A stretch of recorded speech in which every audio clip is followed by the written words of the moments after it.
Hi, I'm Janeen Brown, and you've just heard me speak with my students about our first writing assignment of the year, which will concentrate on their lives.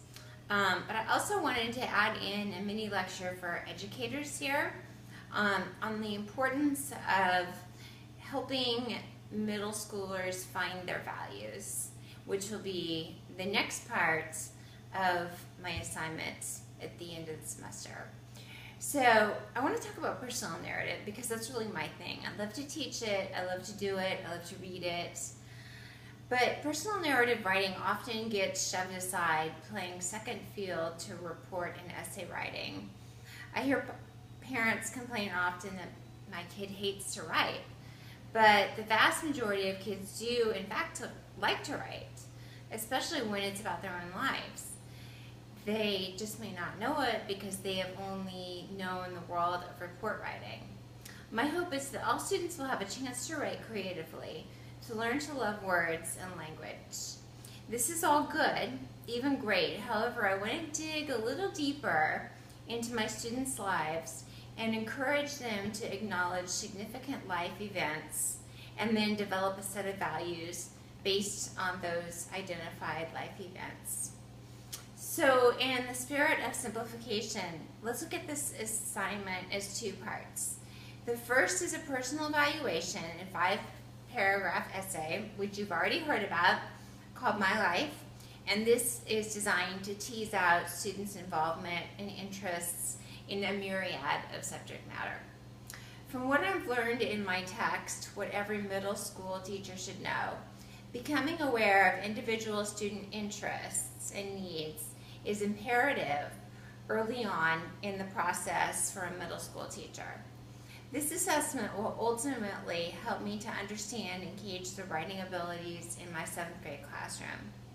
Students will complete a very comprehensive worksheet for 2 days, and then they will be split into small groups to discuss what they have learned about themselves. Meanwhile, as my text also suggests, I will call up each student individually and provide 5 minutes of guidance on what topic or topics that might be worthy of an essay based on the information that the student has provided on his or her life. First draft essays will be due at the end of the first week of school, and I will take as much time as needed to evaluate each, make comments and suggestions, and return the drafts to students. Final essays will be due during the middle of the 2nd week of school, at which point we will segue into a values discussion and essay, which I plan to detail for the final project of English 550. Values are extremely important to me, and let me take a moment to explain why I think it is critical to help middle schoolers establish values early on. Children grow up in families and in schools. The experience they have in schools helps shape the adults they will become and the world they will inhabit. The problem, as I see it, is that our schools traditionally have a laissez-faire attitude toward teaching values. Morals, beliefs, and traditions happen at home. Papers, pronouns, and test after test after test happen in school. What I love about the text that I mentioned earlier is that it stresses that this is a huge problem. Some teachers seem to believe that it is possible to teach students without imparting any values. In fact, the text is emphatic in its statement that middle schoolers are searching for their identities and more than any other time in their school years. Skipping or looking at values inventory is not always the fault of the teacher.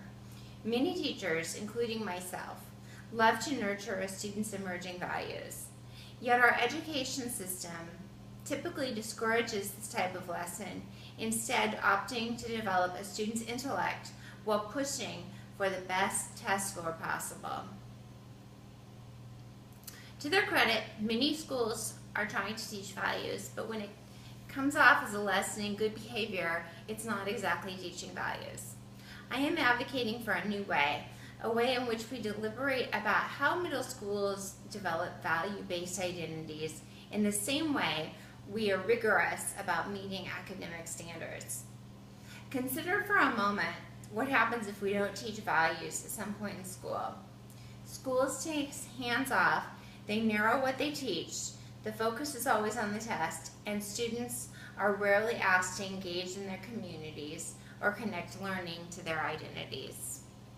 By purposefully not teaching values, schools send a clear message to students. Value your own successes and achievements. Earn great grades. Do not take responsibility for improving our world. Certainly there are school exceptions, and there are wonderful educators in our school systems who are taking the time to get to know their students and to help them cultivate their values. The text I mentioned earlier devotes full chapters to understanding middle school teachers or students and helping them in turn to understand what they stand for in our ever-changing world. But authors indicate this is not the norm, and that educators who want to truly know their students beyond their test scores will have to take risks and be courageous. This is why I am starting my 7th grade class with such a comprehensive lesson about their own lives. By having statements from them about what, how, and why of life, I can better equip my students to start to understand their own place in the world and to become young advocates of change, which I will detail more at the end of this semester for our final project. When we understand each other, adults and teens alike, we are better equipped to work together and do superior things in the classroom that are not driven by test scores or class scores.